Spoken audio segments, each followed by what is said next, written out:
Hey guys, it's G from School Gaming Network. Welcome to another video. And yes, this is my first NBA2K20 video today.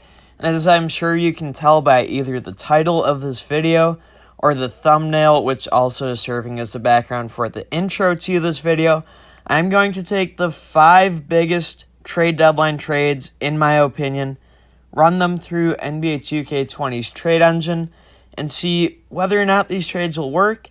And if they don't work, where they're going wrong with different teams, different franchises, and different parts of trade logic.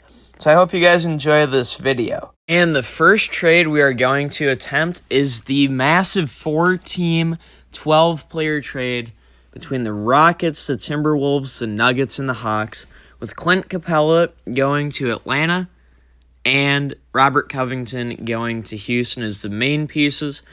We can only do 3 teams at a time, so we're going to start off by trading Clint Capella to the Atlanta Hawks for Evan Turner and a couple of draft picks. Nene was supposed to be a part of this trade, but for player roster balance reasons, we can't trade him. They also think for the Hawks, they're giving up too many picks, so we'll try just the first rounder instead of a first and a second rounder. And boom, Turner and a first round pick for Clint Capella straight up works. And then the second rounder for Nene, we're going to ignore that. Probably would have worked. So now we're going to deal with the 3 remaining teams. We got the Hawks out of the way, so it's the Timberwolves, the Rockets, and the Nuggets. I'm going to take the Timberwolves position. I feel like they had the worst deal of this situation. You can see they had 2.5 to 3-star values. Napier, Covington, and Noah Vonleh's value all go down literally by trading them to teams that aren't good fits. But we have everything in here as it should be set up. And it's saying the Timberwolves are a couple $1 million off on value, so we'll trade Jake Layman as the only extra piece to balance salaries. Layman's been hurt. He hasn't really played anyways.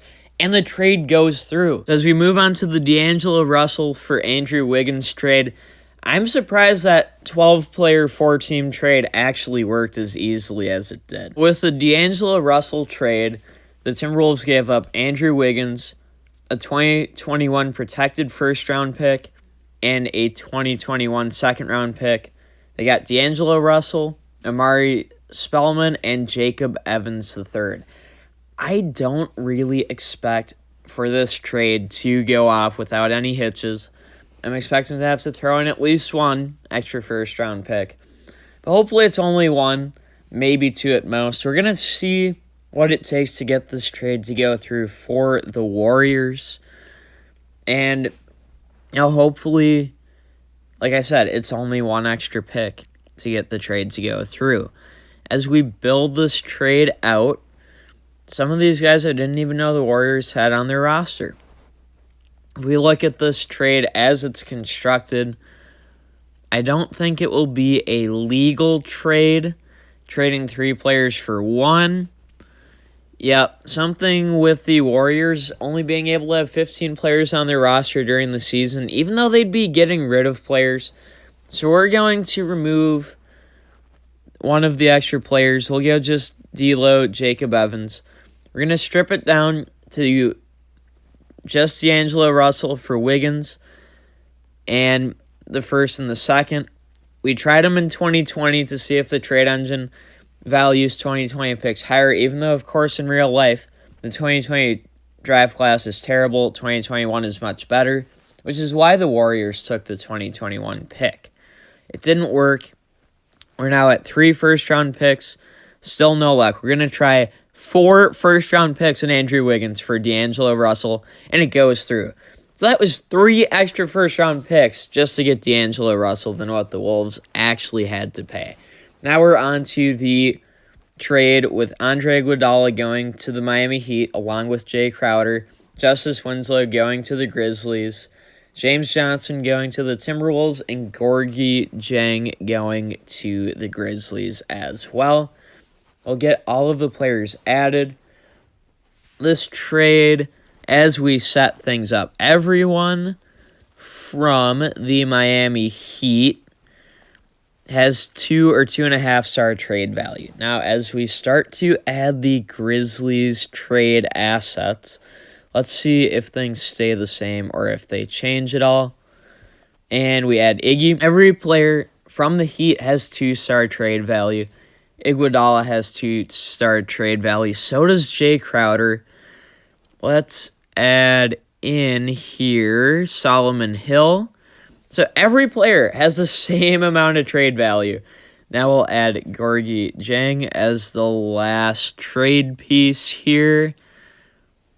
Nope, scrolled too far down. I've got to remember, Gorgui, at least in 2K, is ranked highly.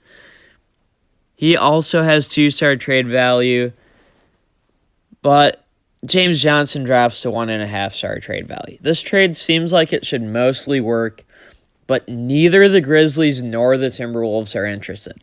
The Timberwolves in real life are interested. They want to get rid of Gorgui Dieng. He doesn't fit the system, even though the team ranks higher defensively. He's a big contract to get off the books. The Heat had no draft picks, so that trade failed. I think it would have worked in real life with slightly better trade value.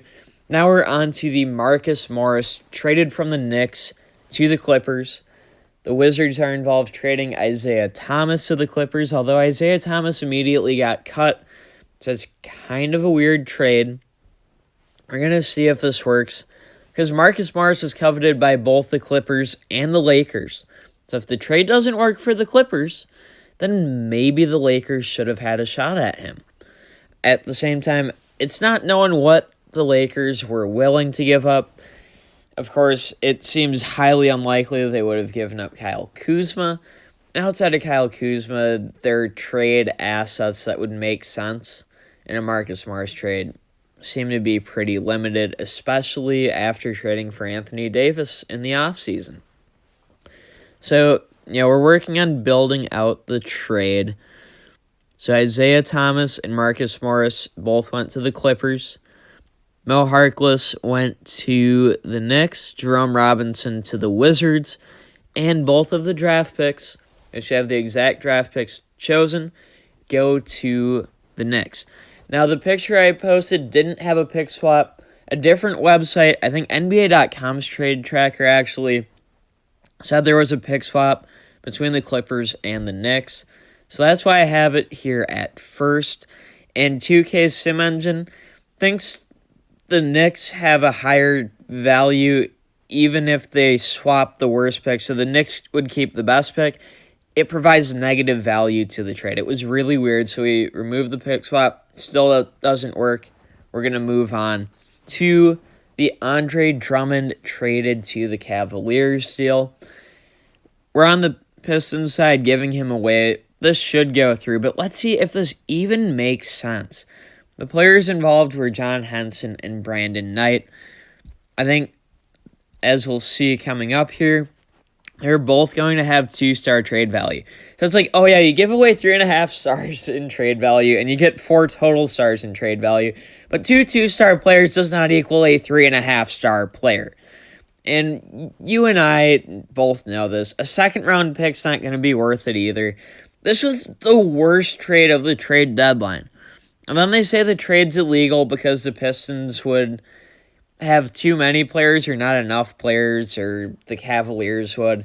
So we're going to add the worst player from the Pistons roster, and the trade goes through, no surprise.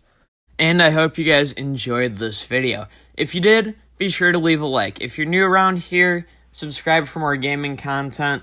If you want to see more NBA 2K20 content, let me know what you'd like to see in the comments. Otherwise, I'll have some Madden 20 content, MLB Perfect Inning content on the mobile side. I might have Madden Mobile and or NBA Live Mobile, and maybe even some form of 2K20 mobile as well. Let me know as well in the comments, what trade result was the most surprising to you? To me, it was the fact that the D'Angelo Russell-Andrew Wiggins trade would require 4 first-round picks to go through instead of 1. I was thinking 2, maybe 3 would make sense. But for D'Angelo Russell at an 86 to require 4 first-round picks plus an 84 overall Andrew Wiggins, absolutely blew my mind. Regardless, with that being said, that's all for this video, guys. I'm G from Skull Gaming Network. Thank you so much for watching. Until next time, and as always, peace out.